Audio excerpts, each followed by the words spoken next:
You know, typically when we think of the nativity scene, we have Mary and Joseph and shepherds, and if your little nativity scene in your house looks like mine, you throw some Magi in there as well. Well, when you look at Matthew's gospel, you know, Matthew does something kind of strange. He doesn't actually talk about the birth of Jesus. He talks about the genealogy, that Jesus is a son of Abraham and a son of David, and then he jumps to the angel talking to Joseph at the very beginning of Mary's pregnancy. But then we skip. We skip Jesus' birth. We skip the shepherds. We skip the angel coming. We skip it all. As a matter of fact, we probably skip till Jesus is a toddler. Sorry if that ruins your nativity scenes. We're not actually here today. Matthew skips it entirely. And yet, he gives us in Matthew chapter 2 this story that seems almost out of place. It's a story that doesn't show up in Mark, in Luke, or in John, only here in Matthew. It's the story of the Magi, or the wise men, coming to find Jesus. And you know, anytime we look at the four Gospels and we find something that only one Gospel writer decided to hold on to, we have to look at that and say, why? Why did Matthew feel like this story is so significant?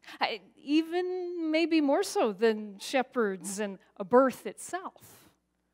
You know, when Matthew talks in this passage about the coming of the Magi, you know what? It's not actually about the Magi.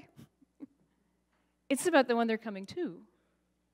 And he's going to talk in this passage about King Herod, who ruled on the throne. And it's not about Herod. It's about the one that Herod won't worship. He's going to talk about scribes and chief priests who knew the Old Testament inside and out. And it's not about them. It's about the one that they missed. Matthew gives us this story, this vignette in chapter 2, to talk to us about a king. And we're going to see as we look at this that Matthew shows us, in contrast with Herod, what our king looks like, what the king looks like, and indeed, what it means to be confronted with the reality of who this king is. So let's start just by looking at the first 3 verses. Matthew says this: After Jesus was born in Bethlehem in Judea, during the time of King Herod, Magi from the east came to Jerusalem, and they asked, "Where is the one who has been born King of the Jews? We saw his star in the east, and we've come to worship him." Now when King Herod heard this, he was disturbed, and all of Jerusalem with him. Well, you can put your finger there, because we're going to pause for a second. Matthew gives us this incredible little detail, right? He says that the Magi come, the wise men from the east, they show up, and they go make it all the way from, let's say, Iran, Iraq, that general area, to Jerusalem. And they figure, well, best thing to do is to go to the top dog, right? Let's go find King Herod. Surely he will know about this one who's been born King of the Jews. And the very next thing we learn is that King Herod is quaking in his boots. Right? The NIV says he was disturbed and all of Jerusalem with him. The Greek says he was shaking at his core. Herod's terrified. You know why? Because Herod was not born a king. King Herod was made a king. As a matter of fact, as we read in Antiquities about King Herod, who ruled until about 4 BC, King Herod wasn't even really Jewish. He was a man who's sort of kind of, second cousin.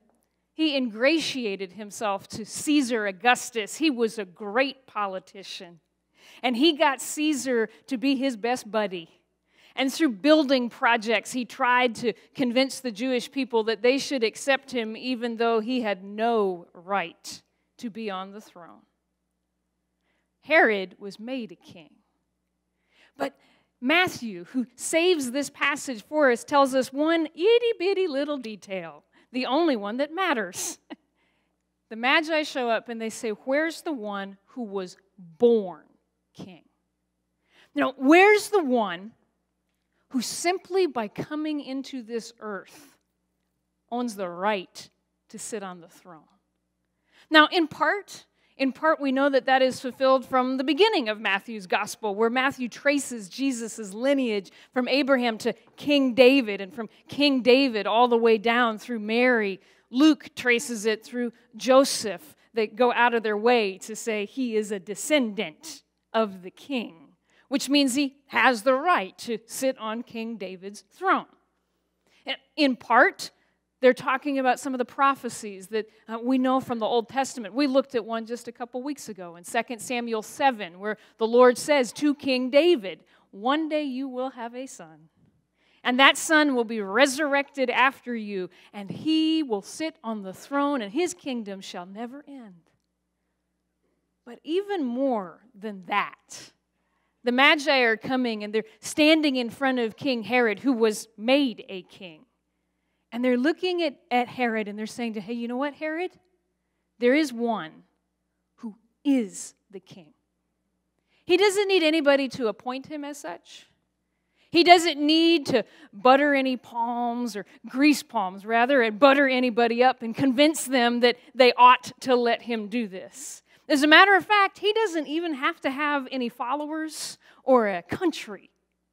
He's simply the king, by virtue of being born.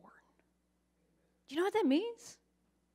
It means that this king doesn't need you to accept him. He just is a king. You know, I've been taught my whole life, from the time I was knee-high to a grasshopper, that I was supposed to accept Jesus as my Lord and Savior into my heart. I never did figure out how he fit in there, or why he would want to be. I think blood's gross. I was told, people would ask me, "Have you received Jesus?" Like he's a gift. Do you know what? It's fine, it's lovely terminology, but it's not quite right. You see, Jesus doesn't need me to accept him. He's the king. Period. I don't need to receive him. He's still the king. And nothing and nobody's going to change that. You know, I have family, and I bet that you do too. And I think of ones in particular who have looked at Jesus and said, "He will never be my king." You know, that's kind of like standing outside on a bright, sunny day, closing your eyes and saying, "The sun is not shining." You look like a fool, but it doesn't diminish the sun's brightness. When the Magi show up and they say to Herod, "Where's the one who was born king?" Herod quakes in his boots, because what that means is there is a king. And nobody and nothing can challenge him. Nobody can dethrone somebody who's born king. Matthew includes that because he wants you and I to know it. But you know, there's more about this king that he thinks we need to know. So if we back up to verse 3, it says, "When King Herod heard this, he was disturbed, all of Jerusalem with him. When he had called together all the people's chief priests, the teachers of the law, he asked them where the Christ was to be born. 'In Bethlehem in Judea,' they replied, 'for this is what the prophet has written.'" And then they quote from the book of Micah, "But you, Bethlehem, in the land of Judah, are by no means least among the rulers of Judah. For out of you will come a ruler who will be the shepherd of my people Israel." Now, Herod, when he finds out there's a real king out there, he says, "I need to know where that king is," right? So he goes to the priests, he goes to the religious folks, he goes to the people who've studied what we would call the Old Testament forwards and backwards, to the people who have looked at these scriptures long and hard to know who the king is and where the king will show up. And they quote for him a version of Micah chapter 5.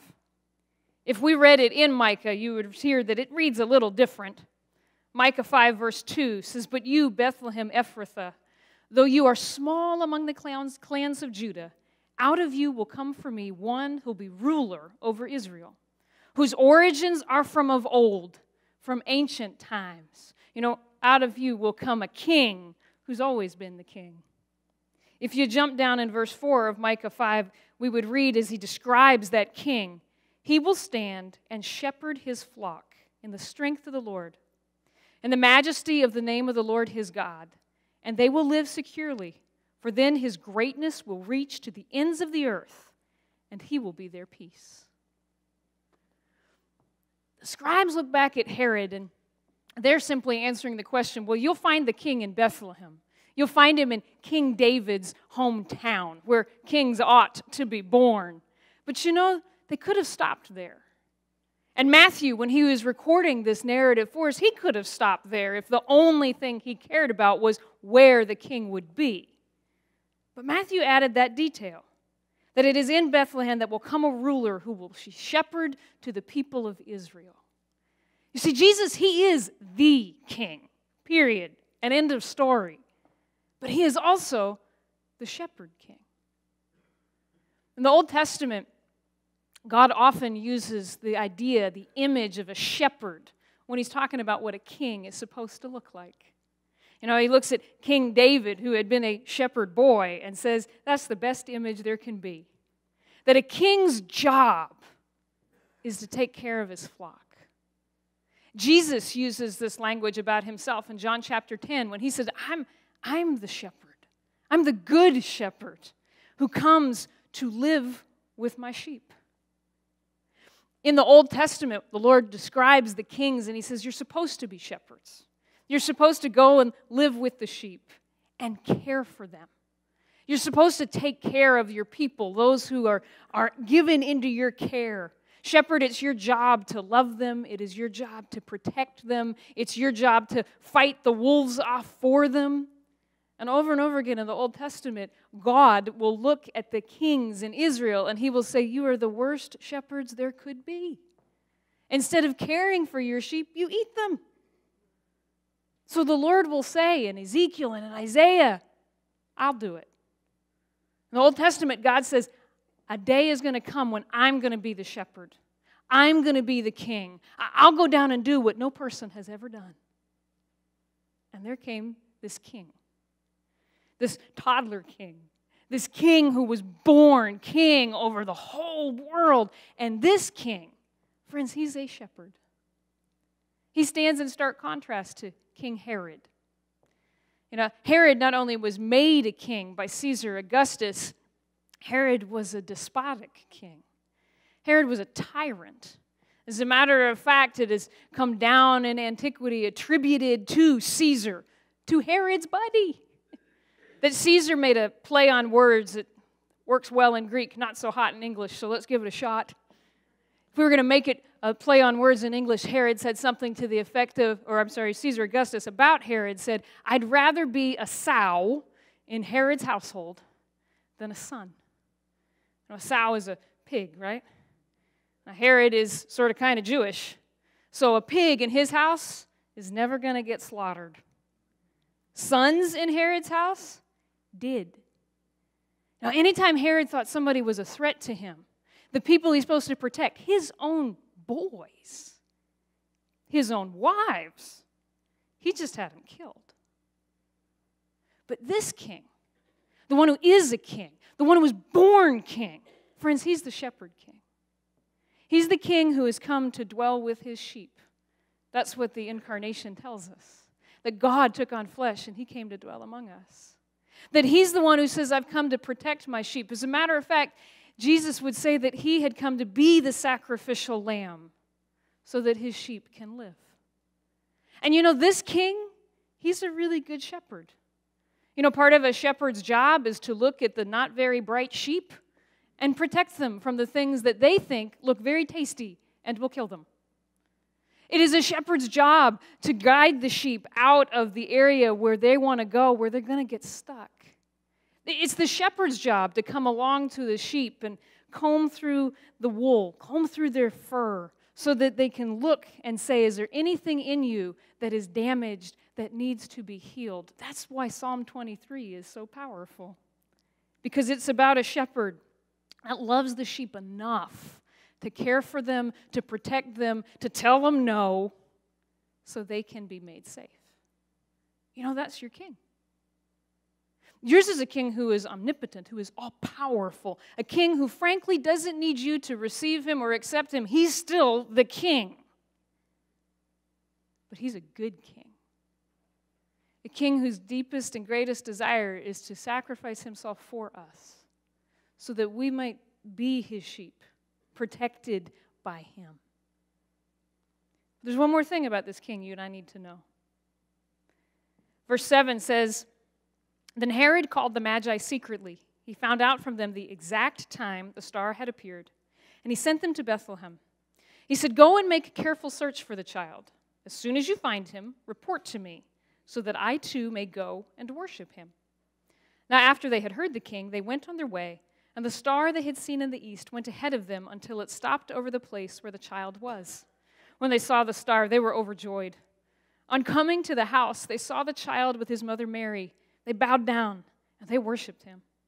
And they opened their treasures, presented him with gifts of gold and of incense and of myrrh. Having been warned in a dream not to go back to Herod, they returned to their country by another route." You know, the wise men and the Magi, there's this funny little detail about them. In Matthew's gospel, there are no shepherds who come and find Jesus, right? There are no angels that sing glory to God in the highest. In Matthew's gospel, the first people to worship Jesus, the first people to present themselves and their gifts, the first people to fall in front of the king, face down, prostrate, saying, "I surrender," are Gentiles. And the first people that come to worship him lived in what would at one point been Babylon. Today, modern day Iran, Iraq, they're not the Jewish people. And that matters. You see, Matthew's going way out on a limb here to make certain that we understand that this king, who is the shepherd's king, is also the nation's king. Now, he is the king of the whole world. Paranoid King Herod was the king of an itty-bitty little country, a teeny tiny little country that was constantly actually controlled by bigger powers than King Herod. But this baby, this one who's born king, this shepherd king, friends, he is the king of the whole world. That's why it's Matthew's gospel that finishes with Jesus saying to his disciples, "Go into all the nations," because the nations had already come to him. You know, this is the king that we worship. This king that Matthew lifts before us is incredible. And you'll find as you read throughout Matthew's gospel that he comes back to these themes over and over again, that this is who Jesus is, the king of all kings. A good king. But you know something? I suppose we could end the sermon right now. Your bellies might want us to. But just knowing these facts doesn't really do a whole lot for us, does it? If this is true, if Matthew's right, if the Magi, who traveled more than 1,000 miles way before there were airplanes or buses or cars, if they were right when they fell on their faces before Jesus, then Jesus really is a king. And that requires a response from me. You know, Jesus either was an incredible liar, a raving lunatic, or he's exactly who he said he is. And if he is, then we're left with some decisions. You know, they're the same decisions that Herod had to make. The same decisions that the scribes made. It's the same decision that the Magi made. But each one of them made a different one. When King Herod was confronted with the reality that there really is a king, and it doesn't matter if he wants to submit to him or not, Herod's immediate decision was, "I'll kill him." You know, Herod said, "No, there will not be another king. There will not be somebody whose authority trumps mine." So we know if we were to keep reading from verse 13 on in Matthew chapter 2 that what Herod does is what we call the slaughter of the innocents. He orders that every male child 2 years and under in Bethlehem and the towns surrounding be massacred because there will not be another king. Sometimes we respond to Jesus that way, don't we? I already said, I've got family, and I bet you do, who look at Jesus, who hear his claims, hear his call over their lives, and his call goes over everybody's life. He is the king. And they look back at him and they shake their fists and say, I'm in charge. Jesus, you don't get to be. You know, the sad reality is that you can shake your fist at Jesus all the way until you take your last breath, but then you'll take your first in hell and realize that me saying no didn't change the fact that he's still the king. But friends, for some of us in this room today, that is the truth you need to hear. Because you can sit in church your entire life. You can learn all about Jesus, and you can still fold your arms in front of him and say, you will not have any control over my life. If that's where you are, man, today's a day you can make a different decision. But for most of us, at least for me, that's not how I play this game. You know, I came face to face with the reality that Jesus is the king, and he's a good king, a long time ago. And I said, Jesus, you can be the king over most things. But if I'm 100% honest with you, there are some topics he doesn't get to be the king. I square my shoulders off and I look back at him, and in my case, I say, I'm the queen. You know, we all got those topics, right? For some of us, we say, Jesus, you are king. You are completely in charge, but not of my love life. You know, Jesus has rules. He says that as a Christian, I am only to be in a relationship with a Christian. As a matter of fact, I would argue that that Christian needs to love Jesus more than they would love me. That limits the pool. Some of us look back and we say, you may be king over everything else, but not my dating life. Or we'll say, okay, Jesus, I tell you what, you can be king, but not over my finances. It's like we look at the king of the universe and we assume he is not as smart as our accountant. Sorry, Dave.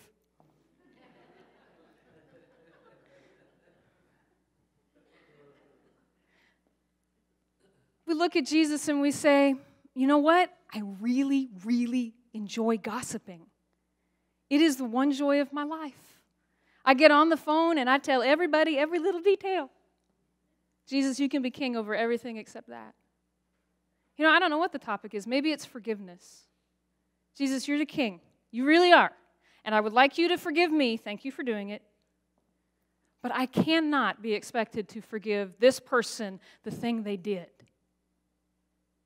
We all have something where we look back at Jesus and our response to that king is, you don't get to be king. You know, the amazing promise of salvation is that it is ongoing for our entire lives. And that means that there is a day where we first make the decision where we say, Jesus, I surrender. But then there's a whole lifetime of saying, and I surrender about this, and now this, and this next topic too. So if you're sitting there today going, yep, that would be me. I am fighting Jesus. I sound just like King Herod. Here's the hope of the gospel. Today is always the day of salvation. Today is always the day that we can look at Jesus and say, no, I'm going to let you be the king.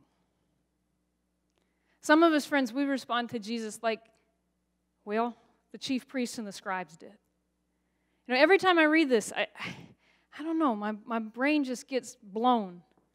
Because Herod comes to them and says, hey, Magi are here. They say the one that you have been waiting for your entire life and centuries before you is here. Where's he born at? And they say Bethlehem. Cool. The Magi leave for Bethlehem. Not a single priest or scribe goes with them. You know, it's like they've studied this book backwards and forward. They know exactly the answer. They can predict for you what the king's going to do, what he's going to be like, where he's going to be. They just don't want to meet him. Period. Well, some of us are just like that. And we know the king's will. We know the king's ways. We can describe him to a T. But we don't actually want to get close enough to him to fall on our faces.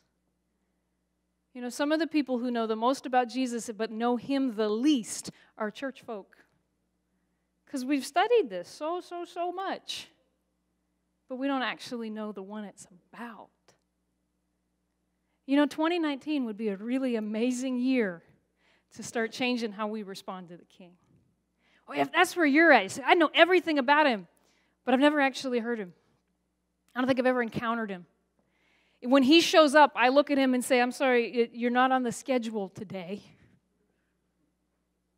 I wonder what would happen in 2019 if we begin to look at him and say, okay, if you're the King, then any interruption in my life from you, I say yes to. So if you're the King, my appointments with you every day in your word and in prayer, nothing gets to stop. What would happen if we looked at the King and we said, I don't want to just learn about you, King, I actually want to meet you. He likes to answer that prayer. My prayer for all of us is that we become more and more like the Magi, who stopped everything to travel as far as it took to fall on their faces in front of Jesus. Part of the message of the Magi is that the gospel is meant for all people, and that means most of us. But what it also means is that there was this group of people who, despite all odds, said, I believe that he's the King. And they fell on their faces in front of him. Friends, you and I are invited today, whether for the very first time we say yes to Jesus as King, or for the 100th time in this particular area of our lives, to fall on our faces. Say, Jesus, my whole life is yours. Everything I have is yours. And let him be the King.